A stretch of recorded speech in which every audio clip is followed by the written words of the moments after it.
¿Qué tal? Muy buenas noches y bienvenidos a la entrevista de la semana. Una entrevista en la que hoy vamos a abordar un tema que está de actualidad y que va a resultar seguro muy interesante a los vecinos de Aracena, muy especialmente a los que forman parte de la comunidad educativa y a los padres que tienen niños en edad escolar.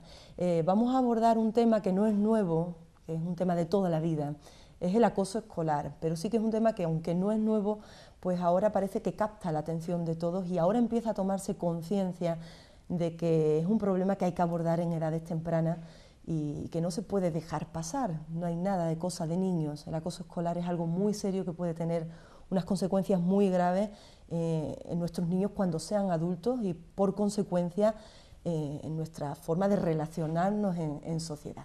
Bueno, sin enrollarnos mucho con la presentación, sí me gustaría avanzarles que este tema en Telearacena queremos abordarlo de una forma especial.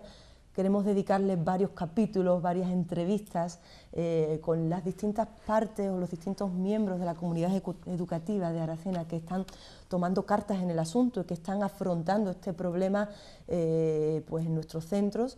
Y vamos a ir teniendo aquí en Telearacena progresivamente pues esa serie de entrevistas. Pero sí hoy queríamos hacer, a modo de presentación y de introducción, una entrevista a fondo, más global sobre este tema, sin puntualizar tanto aquí en Aracena y en la problemática de Aracena, sino a nivel global, con una persona que lleva ya una trayectoria en el tratamiento del acoso escolar desde la perspectiva psicológica. Es una antigua amiga de esta casa, colaboradora, ha estado muchos años participando con nosotros en una serie de programas sobre psicología en la que creo recordar que ya hemos tratado también algo sobre este tema, aunque bueno, es increíble cómo este tema pues ha estado un poco apartado, ¿no? Y ahora pues por fin toma el protagonismo que tiene que tomar, por fin y por desgracia también. Pero bueno, es importante que pongamos un poco la mirada sobre él. Esta antigua amiga es Lola Pavón, psicóloga, conocida por muchos en Aracena, pues siempre por su implicación precisamente con los centros educativos, con las escuelas de familia, y bueno, pues porque tiene aquí su consulta en Aracena y tiene una larga trayectoria en temas de acoso escolar y en tratamiento pues tanto de familia, de niños y adultos, en todas las etapas, ¿no?, psicológicas del ser humano. Lola Pavón, buenas noches. Buenas noches, Loli. Bienvenida de nuevo. Aquí encantada, estoy como en casa. Estamos como en casa y bueno, es un lujo tenerte porque bueno, es verdad que este tema quizás no lo habíamos tratado antes o muy ligeramente, pero es un tema que a todos nos está preocupando y es que es para preocuparse. Es un tema serio que toma actualidad ahora en los medios de comunicación, pero que existe de toda la vida y que por fin tomamos un poquito cartas en el asunto y empieza a movilizarse una conciencia de que esto hay que atajarlo y esto hay que tratarlo ya. No podemos dejar pasar la problemática del acoso escolar como si fuese pues algo normal, ¿no? Lola, vamos a ver cómo abordamos esto, que es muy amplio y que bueno, pues que como decía, pues hay una actualidad. No sabemos por qué ahora estamos todos poniendo la mirada sobre este tema. ¿Realmente tenemos datos preocupantes? Pues bueno, Loli, efectivamente, como tú dices, este es un tema que no es nuevo, es de hace ya de siempre, pero que sea de siempre no quiere decir que no haya que prestarle atención. Y yo creo que es un tema relevante porque ya en los últimos años pues hemos tenido casos graves en donde hay niños que se han suicidado por este tema, ¿no? Sin querer poner el alarmismo, ¿no? Pero es verdad que con los últimos casos que ha habido, el caso de Diego, el niño madrileño, que fue en el octubre del año pasado, pues como que de alguna manera ya se ha movilizado esto y como que ya hay que hacer algo, ¿no? De hecho, bueno, es un tema relativamente reciente en lo que es la visibilización del asunto, ¿no? Porque aunque es un tema de siempre, pero la importancia que tiene y el riesgo para la salud y el equilibrio y el desarrollo socioafectivo, emocional de los niños, todo este tema, no se ha visto hasta hace muy pocos años. Estamos hablando de 2005, 2006, 2007, que es donde se hacen los primeros estudios así, digamos, más importantes a nivel nacional, incluso europeo, y ya se detecta que la incidencia de acoso es muy alta. O sea, estamos hablando en torno a un 30% de niños que están acosados en un estudio nacional que se llama el Informe Cisneros, que quien quiera puede tener acceso a él porque está en internet, y que se ha ido actualizando anualmente. Entonces, claro, los datos ya son preocupantes. Estamos hablando de que un 30% de los niños están sufriendo acoso y que además ese acoso correlaciona en alta probabilidad con síntomas como son el estrés postraumático, ideaciones suicidas, depresión, ansiedad, etcétera, etcétera, etcétera. Con lo cual ya estamos hablando de un tema de salud, de salud. Entonces, claro, ya no hay opción de no abordarlo, porque son muchos los niños que tenemos. Y Andalucía en concreto tiene el problema, digamos, como la punta del iceberg a nivel nacional, ¿no? O sea, sí, nosotros, la comunidad andaluza está en torno al 30%, es la que lidera a nivel nacional el índice de acoso escolar. Y bueno, seguido de País Vasco, Navarra, Asturias. Entonces, bueno, yo creo que tenemos que prestarle atención porque bueno, es relevante, ¿no?, que está pasando que esto sucede así. También hay que tener en cuenta que muchas veces los modelos que estamos ahora, los modelos donde la competitividad es muy importante, modelos donde a veces la chulería, las relaciones de dominio-sumisión están como se consideran exitosas, ¿no? Entonces, bueno, pues eso hay que tenerlo en cuenta porque los modelos sociales de relación influyen en que se puedan dar esto. O sea, el acoso no es solo un problema escolar, es un problema social que hay que abordar desde todos los ámbitos. Por eso es un tema tan amplio. Pero los datos nos están dando indicadores que nos obligan a prestarle atención. Ya no se puede normalizar este asunto. ¿Entra el acoso escolar un poco en competencia con la normalización de los tratos despreciativos entre los niños o los tratos que ahora llamamos de acoso, pero que hasta ahora pues hemos llamado, bueno, pues que esto es normal entre niños, es normal que en el colegio te pongan un mote, es normal que se metan contigo porque estudias o porque eres el empollón de la clase, ¿no? O sea, eso que hasta ahora se ha visto con total normalidad y que aún se intenta justificar, ¿no?, con esa normalidad, pues hay que marcar ahí esa línea, ¿no? Y en eso hay un mensaje un poco de la forma que se está trabajando en cuanto a la tolerancia cero, ¿no? Sí. De hecho, ahora mismo esa es como la filosofía de base en cuanto a esta temática, porque efectivamente si decimos por normal como frecuente, es que es frecuente, pero que sea normal no quiere decir que no implique unas consecuencias que son muy negativas. Entonces, ¿qué pasa? Yo esto lo asemejo un poco a lo que ha pasado con la violencia de género. Antes era normal que una persona le dijera a otra cómo tiene que vestir, dónde puede salir, qué tiene que hacer, que hubiera relaciones de dominio donde hay una diferencia de poder, ¿no? Y uno es inferior al otro y está sometido al otro. Eso era normal por frecuente, pero que sea normal no quiere decir que no sea perjudicial. Entonces, ahora mismo yo creo que es importante tener este mensaje de tolerancia cero, es decir, cualquier forma de violencia, sea cual sea, es un fracaso, Entonces, la sociedad, ¿no? Y más si estamos hablando de menores, por lo tanto, yo creo que es muy importante visibilizar, denunciar este asunto y sensibilizar a la población.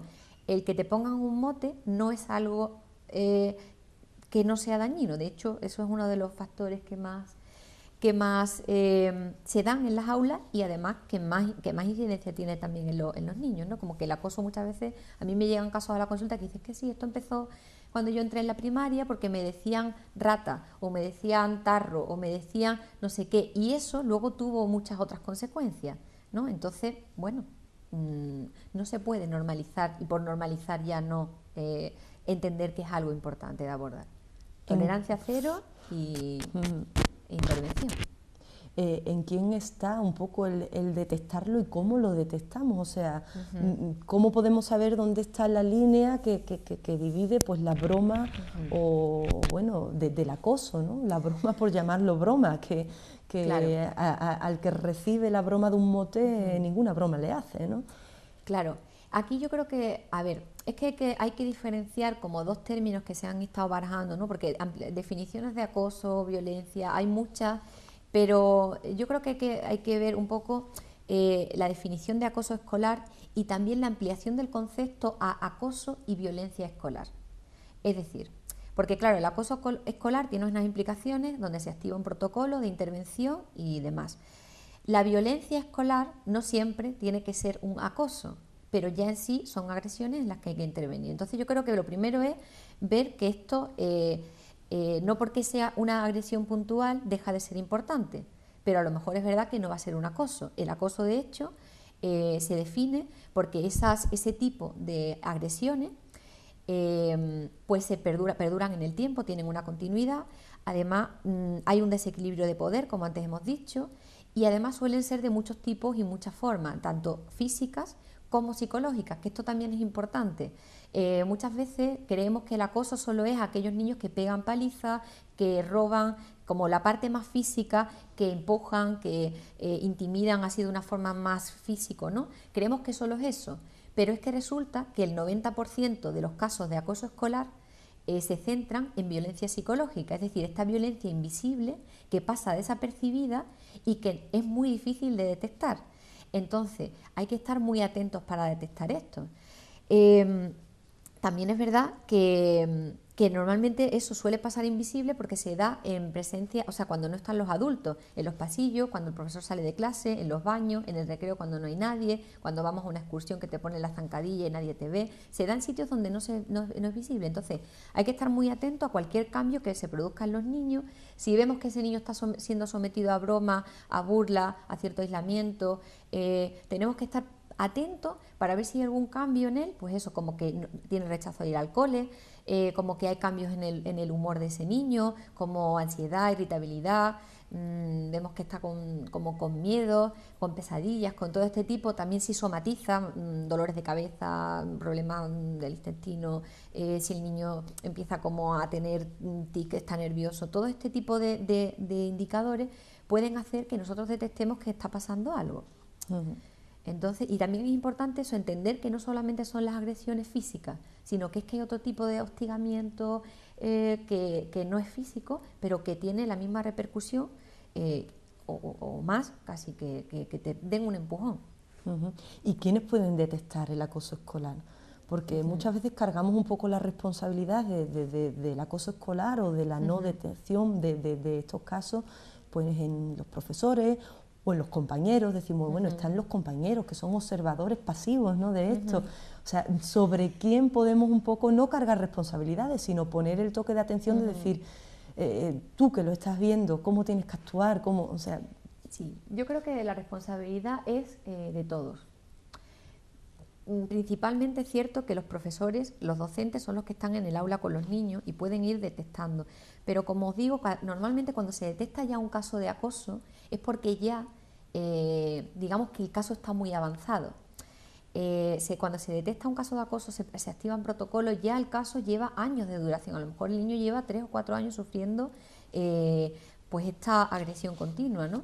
Entonces hay que estar atento a un poco el clima de convivencia que tiene en el aula. Después es muy fácil detectarlo, si no sé, porque como esto pasa desapercibido, pues a lo mejor realizando, hay unas estrategias que son los sociogramas o unos test específicos de incidencia de acoso escolar que son anónimos, que los rellenan los niños desde primero de primaria hasta el bachillerato y se pueden pasar anualmente en el aula. Eso se tarda en pasar muy poquito tiempo y a lo mejor ahí, sin que los niños tengan que hacer nada, pues ya podemos tener una detección temprana, que esto es fundamental en el acoso, una detección temprana, porque luego intervenir cuesta más trabajo, porque bueno, hay falta de recursos, no hay personal suficiente. Entonces la detección temprana yo creo que es fundamental. Y luego es verdad que están los niños, digamos que en el acoso hay un triángulo que es víctima, acosador, observadores, ¿no? Y los observadores, normalmente ellos sí que son muy conocedores de la situación. No hay clase a la que tú no le preguntes a los niños y si se les da un espacio de seguridad y confidencialidad, los niños te cuentan lo que está pasando. ¿Qué pasa? Que estos observadores normalmente tienen miedo a ser ellos el objeto de víctima, ¿no? O miedo a que el acosador los empiece a hacer a ellos, o no tienen recursos, o se alían con el acosador porque tienen la necesidad de pertenecer de pertenecer a un grupo, de ser aceptados. Entonces como que nos contagiamos de esta cosa de, bueno, que otro se ocupe, y al final esos niños quedan solos. Entonces, bueno, quizá sobre los niños no se puede cargar la responsabilidad de la detección, pero sí que a lo mejor tenemos que preguntarles, abrirles los espacios y luego a las familias estar un poco atentos a lo que está pasando. No minimizar nunca cuando un niño nos plantea que ha sido víctima de alguna agresión. Es decir, tenemos que ver qué está pasando ahí, por lo menos investigar un poco y ofrecerle un contexto de seguridad para que lo puedan hacer, pero tenemos que estar atentos todos, porque es algo que cualquiera en cualquier momento puede detectar y hay que intervenir. No nos podemos quedar parado ante una cosa así. Quizás en la relación con los padres sea clave la comunicación y la confianza, ¿no?, que se le pueda dar a los niños, porque cuando un niño que además está sufriendo un acoso se bloquea ante todos, también ante sus padres, ¿no? No comunica, no cuenta, eso agrava. Sí, es muy difícil. De hecho, yo tengo niños que cuando vienen a consulta, muchas veces ellos no le han contado a su familia todo lo que le ha pasado.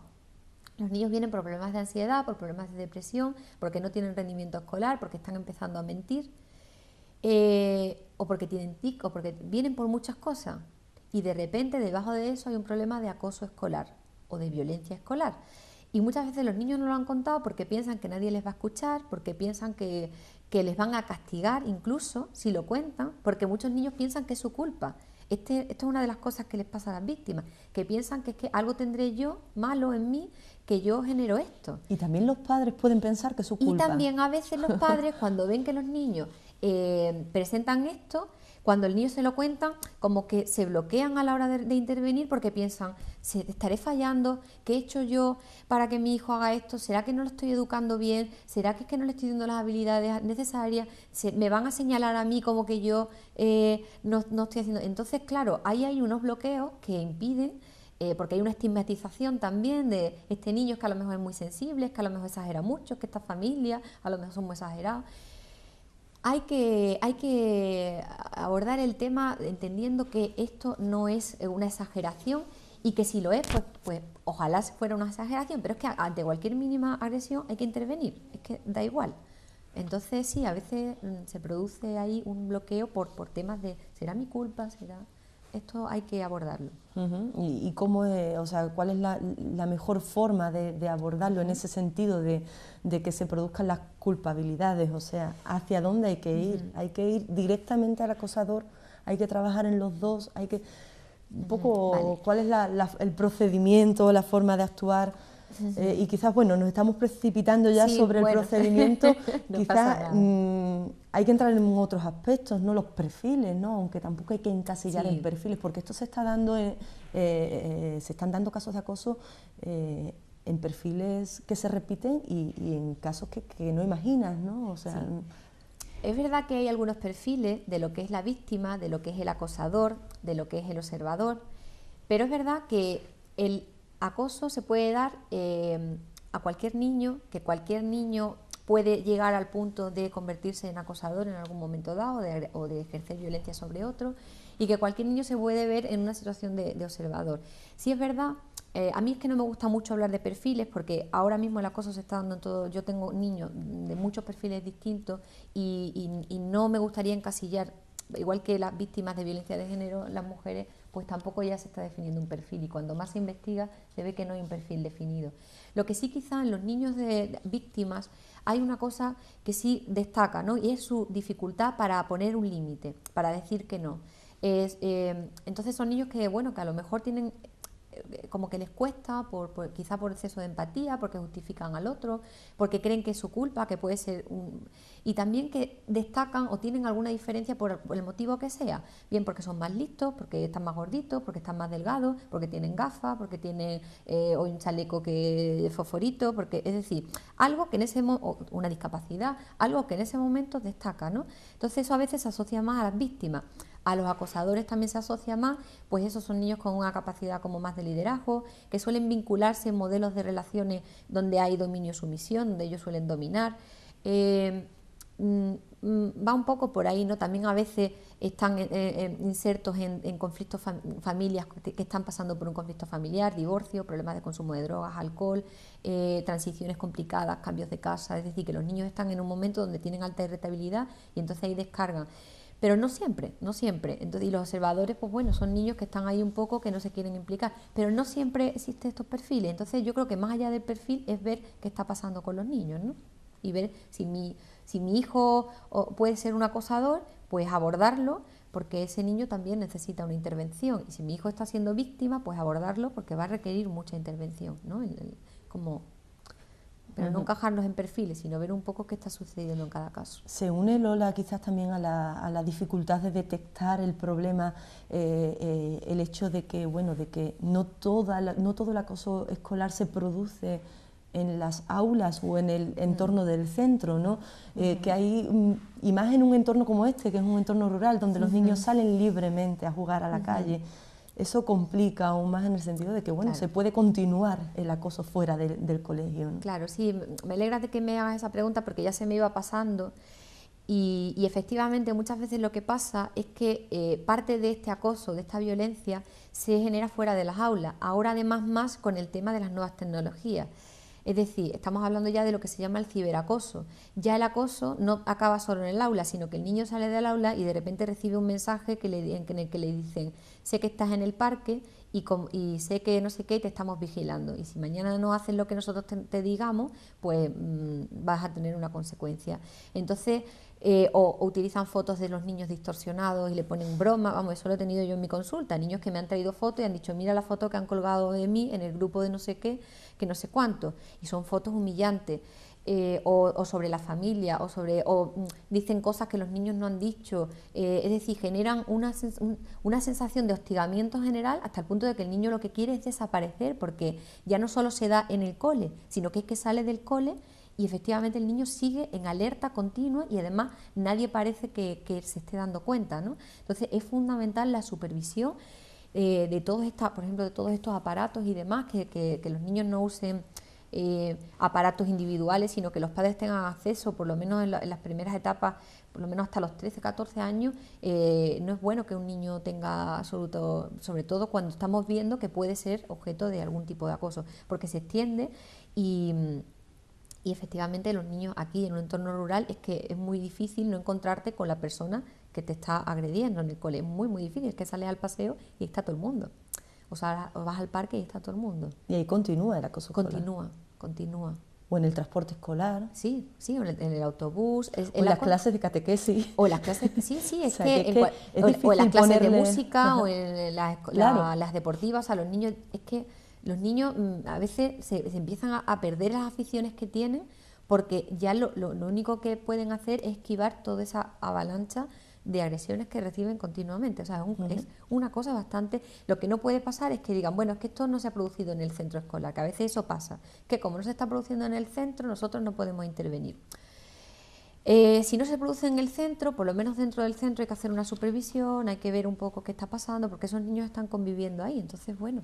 Y conviven muchas horas, además, que pues quizás... la mayor parte del tiempo. Entonces es importante entender que el acoso ya no solo en el colegio, sino que también se da fuera. Aunque la intervención pueda ser distinta, también hay que tenerlo en cuenta. Dentro del aula, si se está produciendo fuera, supervisarlo también dentro.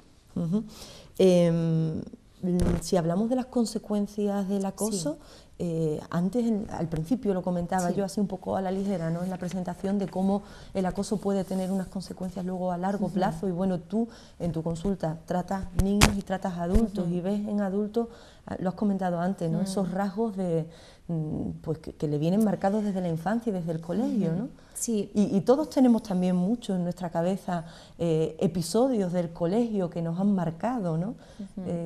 O sea, hasta qué punto la consecuencia puede extenderse, ¿no? Sí, es importante entender eso, que las consecuencias son en el momento, porque los niños van a tener pues una alta probabilidad, como hemos dicho antes, de padecer ansiedades, depresión, somatizaciones, ideaciones suicidas, trastorno por estrés postraumático, cambios en la personalidad, disminución de la autoestima, la imagen, hay como que se genera un desprecio a la propia identidad, una imagen negativa de sí mismo. Es decir, ya en sí el niño va a estar totalmente, hay una deformación del proceso de socialización del niño. Va a estar más desconfiado, va a tener miedo a ir a determinados sitios. Es decir, las consecuencias en el momento ya son importantes. Pero es verdad, yo que trabajo con adultos, que veo que luego no hay ningún caso de acoso de adulto que haya sufrido acoso escolar en el que no haya ciertos restitos, ya no vamos a decir sintomatología, pero ciertos restitos de ese estrés postraumático que supuso esa convivencia. Y luego son adultos pues que van a tender a desconfiar, van a tender a tener dificultad de mostrarse a sí mismos, suelen ser más tímidos, suelen tener dificultades cuando se insertan en un grupo, en sus propias relaciones de pareja, porque claro, han estado vejados durante mucho tiempo, ¿no? Entonces, bueno, la ayuda pues pues es importante para que eso, porque es verdad que luego la intervención con los niños, cuando se interviene, cuando me traen un caso de un niño de acoso a consulta, los niños se reparan pronto, pero necesitan esa ayuda. Un niño por sí solo es difícil que repare todo esto, entonces es importante que se atienda. Luego se reparan, pero si no, las consecuencias son a muy largo plazo, no solo a corto plazo. Y se repara tanto el acosado como el acosador, porque hemos hablado un poco de que probablemente, y en muchos perfiles se da, que el acosador tiene pues un entorno que le está llevando un poco a esas actitudes negativas, ¿no? O sea que hay que trabajar para evitar esas consecuencias posteriores o para minimizarlas. Hay que trabajar un poco en las dos partes, ¿no? También. Pues sí, Loli, evidentemente con el acosador también hay que hacer un trabajo, porque son niños que acostumbran a vincularse desde un modelo de dominancia-sumisión. Entonces, es claro, con este modelo, cuando tú estás en situación de poder, pues consigues cosas. Los otros hacen lo que tú quieres, puedes manipular, tienes una baja tolerancia a la frustración porque normalmente consigues lo que quieres a costa de lo que sea. Entonces ese modelo genera poca falta de empatía, porque como que uno está más en lo que uno quiere y ya está. Entonces ese modelo se puede generalizar a otras relaciones, ¿no? Y convertirse en adultos, pues bueno, pues que pueden tender a delinquir, que pueden ser jefes acosadores o parejas maltratadoras. Entonces es importante que con el acosador se trabaje también un poco esa parte emocional. Primero ver por qué ese niño tiene tanta rabia, ¿no? O tanta necesidad de descargar sobre otro, ver su propia historia y luego darle otros modelos de relación, ¿no? Que los niños en realidad luego también se reparan. Yo también tengo en la consulta niños acosadores y bueno, se hace un poco ese trabajo porque son niños que no tienen otra forma de relacionarse, entonces hay que intervenir porque si no se generaliza, tenemos el riesgo de que se generalice y se prolongue. Los padres que somos protectores de nuestros hijos y que somos justificadores de todo lo que hacen, quizás los padres de los acosadores en ese sentido tienen que tomar mucho esa conciencia de que rehabilitar a sus hijos en ese momento, en esa edad temprana, en la que bueno, pues está empezando su hijo a crear, ¿no? En ese tipo de relaciones, es clave, ¿no? Para evitar problemas más graves en el futuro, ¿no? Pues sí, yo Porque creo que los padres quizás de los acosadores, intentan esconder, proteger, quitar importancia a lo que su hijo hace, en fin, es clave ahí. Ten en cuenta que esto para una familia se puede vivir, claro, es difícil asumir que un hijo tuyo, una hija, está acosando, agrediendo a otro. Yo creo que eso es algo totalmente comprensible. Pero tenemos que ir un poco más allá, ¿no? Estamos hablando de un problema que tiene unas consecuencias importantes. Estamos hablando de que ese niño está teniendo una dificultad de relación, que si no se interviene en el momento puede tener muchos problemas en el futuro. Yo no creo que ningún padre, ninguna madre quiera eso para su hijo o su hija. Entonces creo que hay que ir más allá y no vivirlo como si fuera un fracaso o como si fuera culpa suya, incluso aunque la familia esté pasando por momentos de dificultad, que muchas veces lo que le pasa a la familia es que asumir que su hijo es un acosador implica asumir que están viviendo una situación difícil. Yo creo que cuando hay una dificultad lo mejor es reconocer el problema y abordarlo, porque afortunadamente hay recursos con los que se puede abordar y los beneficios son muy importantes si se interviene bien. Entonces hay que ir un poco más allá de la vivencia, pero claro, para eso también es importante que desde los centros educativos, que desde las entidades, a esas familias se les dé una cobertura desde la comprensión y desde el apoyo, aunque sea difícil entender. No desde el rechazo, ¿no? No desde el rechazo. Tenemos que tener en cuenta que esto es producto de una historia y que esa historia, por muy rechazable que sea, hay que intervenirla. Entonces, desde ahí yo creo que es importante abordarlo, no dejarlo desde rechazo, tú no, porque tú eres el que está haciendo esta agresión. No, ese niño o esa familia también necesita ayuda.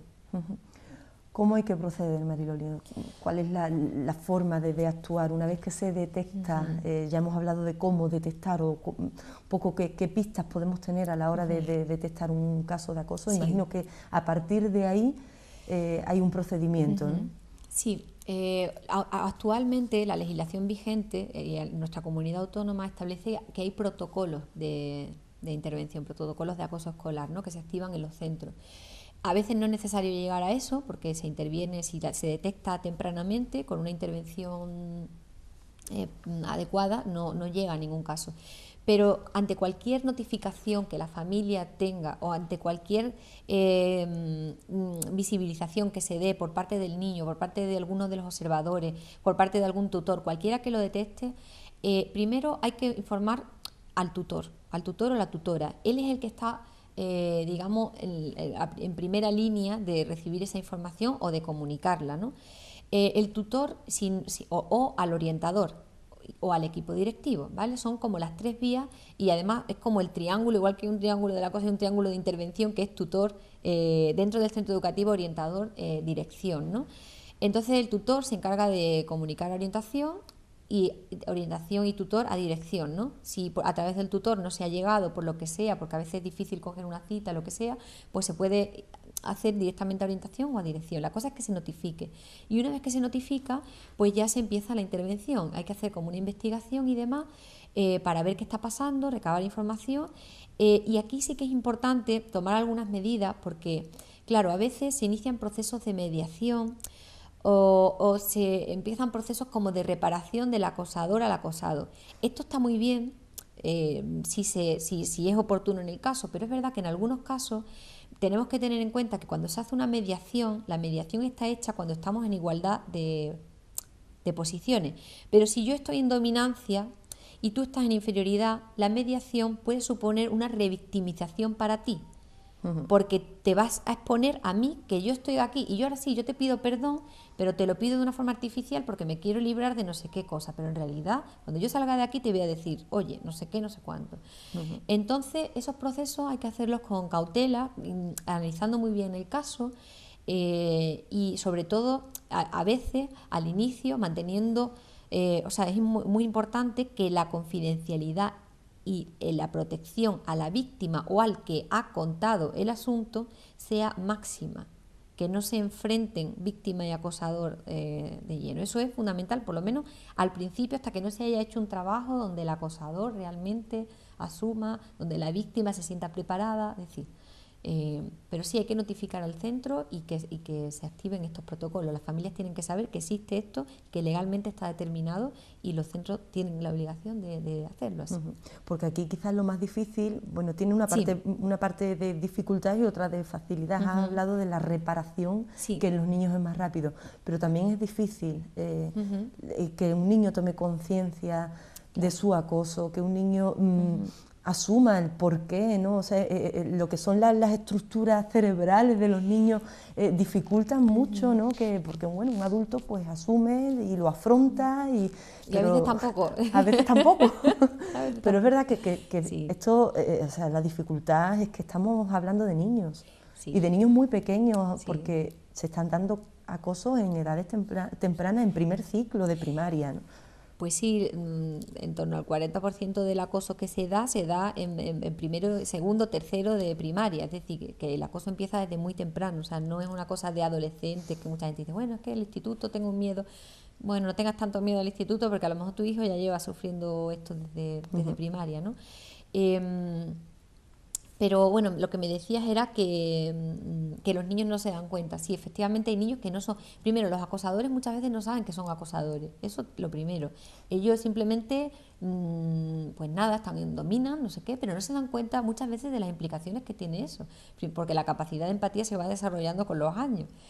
Y luego los que son víctimas tampoco saben que eso se llama acoso escolar, ni que eso es una agresión, ni nada. Piensan que es que a ellos les pasa algo y que lo que hablábamos antes, que es que a lo mejor ellos no lo están haciendo bien y que ellos a lo mejor son el problema. Entonces ellos, como que si encima lo dicen, piensan que es que están haciendo algo mal. Entonces los niños no son conscientes. Por eso son tan importantes las campañas de visibilización y sensibilización, para que los niños digan, ¡ah, esto es acoso! Pero esto pasaba antes con las mujeres maltratadas. La mujer decía, bueno, es que es normal que el hombre venga a casa y me pegue porque no está la comida caliente.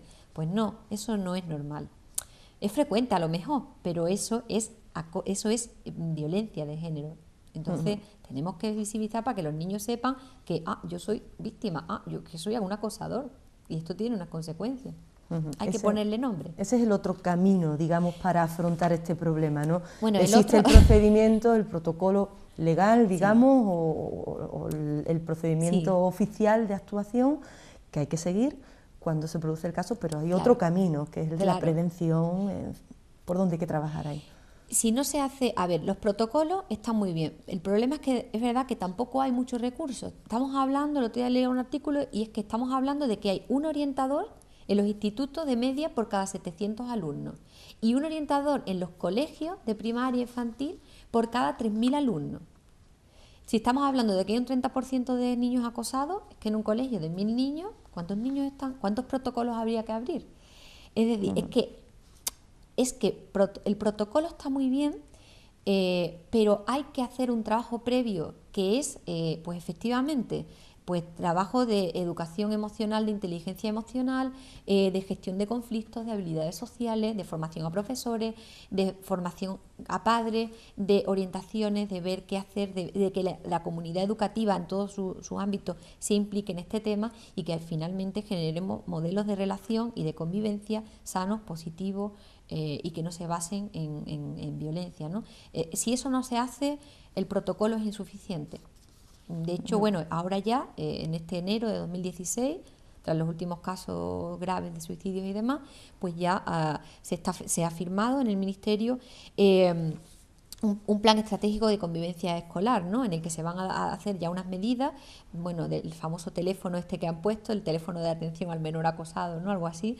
Pero bueno, eso tampoco sería la solución porque eso ya se da cuando el menor está siendo acosado. En ese plan se están ya integrando estas actividades como parte del proceso de intervención. Entonces yo creo que ya hay mucha conciencia de que si no se hace ese paso, el protocolo en sí no es suficiente. La formación al profesorado también en este campo, ¿no? También los profesores se verán un poco impotentes al no saber cómo afrontar esto, ¿no? Sí. Que cargar también la responsabilidad al profesorado, a los docentes de esto, es un poco injusto en el sentido de que no están recibiendo la formación que deberían recibir para poderlo afrontar, ¿no? Sí, a veces también están sobrecargados porque las aulas son numerosas, es difícil supervisar todo el rato. Yo entiendo que la labor del docente es difícil, por eso hay que ayudarles, proporcionar los recursos que se puedan y formarlos muy bien para que sepan detectar y sepan intervenir, que a veces es que tampoco saben cómo intervenir ante un caso como esto. Es fundamental que los profesores se sientan con recursos, porque si tú no tienes recursos vas a tender a decir, bueno, es que a ver si se resuelve con el tiempo. Eludir un poco. Claro, porque tú te ves sin recursos y desbordado a lo mejor, ¿no? Entonces muchos profesores también tienen muchos niveles de estrés porque efectivamente ven casos que se sienten incapaces de abordar, ¿no? Y claro, luego pues eso genera bloqueos en la intervención adecuada porque ya la intervención se está, pero claro, hay que ayudar al profesorado. No nos podemos poner a culpabilizarlo porque ellos lo que necesitan también es ayuda para poder intervenir. Bueno, esto es un trabajo de todos, eso sí es lo que estamos viendo. Tenemos un poco quizás la suerte de que quizás al hilo un poco de la importancia que está tomando este tema y de la conciencia que se está tomando sobre él, has hablado de ese plan nacional que se está empezando a poner en marcha, que creo que va a beneficiar a todos, pero también los movimientos de las propias comunidades educativas y los pasos que podamos ir dando nosotros desde aquí, desde Aracena, desde nuestros colegios, son importantes, ¿no? Y ahí también tenemos un trabajo que hacer, ¿no? Sí, yo creo que es fundamental. De hecho, aquí ya estamos viendo, precisamente con este programa que ya estáis haciendo, que ya bueno, pues se ha hecho, sé de primera mano que ya se está haciendo una evaluación de la incidencia en los centros de aquí de Aracena, sé que el ayuntamiento está muy implicado, sé que los centros educativos están poniendo de su parte, es decir, yo creo que ya se está tomando conciencia, vosotros estáis haciendo este trabajo que precisamente lo que hace es visibilizar lo que está pasando. Entonces hay muchas guías en internet. Yo sí invito a que la gente investiga. Tú pon guía para padres, guía para profesores del acoso escolar, hay materiales estupendos que es muy fácil acceder. Entonces que la gente se informe. Y sí, al final, como decía José Antonio Marina, ¿no? Creo que era el que decía que educar es función de una tribu, ¿no? Entonces tenemos que intervenir todos para poder hacer que estos problemas no se conviertan en algo perdurable en el tiempo, sino que se intervenga y se resuelva, se repare. Bueno, pues como bien sabe Lola Pavón, pues ya se está trabajando en los colegios. Desde el AMPADER José Nogales ha tomado la iniciativa de hacer un proyecto o un plan que se va a iniciar ya en breve, ¿no? Y ya se está iniciando, de hecho, con esas encuestas, pues para empezar a abordar este tema y llevarlo a todos los miembros de la comunidad educativa, a los padres, a los profesores, y bueno, pues vamos a ir dando pasos en este sentido, y aquí en Telaracena vamos a intentar hacer un poco ese seguimiento, ¿no? Con los responsables de estos equipos de trabajo, ¿no? Frente al acoso escolar, para ir abordando poco a poco este tema y que llegue a todos, ¿no? Que todos tomemos conciencia y parte, ¿no? de este asunto. Yo creo que, bueno, es muy difícil que nos quede claro todo en cuanto al acoso escolar, pero bueno, esta introducción nos ha ayudado mucho a poner un poco primero las bases, ¿no? de qué es el acoso escolar, cómo podemos detectarlo, qué procedimientos hay que seguir y sobre todo, bueno, pues esa llamada de atención, ¿no? A que no podemos echar la mirada atrás, ¿no? ni hacer vista gorda. Cuando vemos que un niño en el colegio pues está sufriendo de alguna manera, el más mínimo síntoma, que tú has dicho eso, que hay síntomas muy claros, ¿no? Sí, hay que escuchar a los niños. No se puede decir no pasa nada, eso no, ya lo resolverás, porque sí pasa y no lo pueden resolver. Un niño cuando se queja es porque no lo puede resolver. Así que si algún mensaje yo quiero dejar hoy claro es que hay que escuchar a los niños y ayudarle. Es nuestra obligación. Ese es el mensaje que hay que dejar. Sí, a los niños hay que escucharlos. Sí. De hecho, bueno, vamos a dar charlas ya de escuelas de familia y vamos a trabajar el principio, es el reconocimiento de las necesidades y los sentimientos de los niños. Hay que escucharlos y tomarlos en serio. Cuando un niño habla es porque algo está pasando. Y hay que potenciar la comunicación con nuestros hijos, ¿no? Sí. Sí, pero desde la escucha, no desde, bueno, ya lo resolverás, no pasa nada, ya tendrás otros amigos, ya tú... hay que escucharlos de verdad. Y después de escucharlos, le decimos lo que sea, pero que ellos puedan hablar. Bueno, pues Lola Pavón, esperamos poder tenerte en otras ocasiones aquí y más al hilo de este tema que queremos tratar a fondo.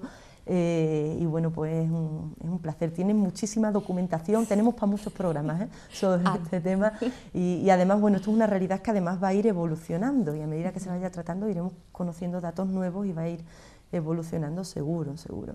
Pues muchísimas gracias por dedicarnos tu tiempo a vosotros y tu experiencia en este tema y bueno, esperemos que haya sido útil, ¿no? y que bueno, pues a muchos pueda ayudar un poco las nociones que nuestra psicóloga particular nos ha dado hoy aquí en esta entrevista. Ánimo para trabajar sobre el acoso escolar, que bueno, que yo creo que ahí tenéis un trabajo importante los psicólogos. Es un reto, pero muy satisfactorio, así que hay que seguir con ello. Muchas gracias a vosotros por invitarme. Pues nada, bienvenida. Gracias también a todos los que desde su casa nos han seguido en esta entrevista.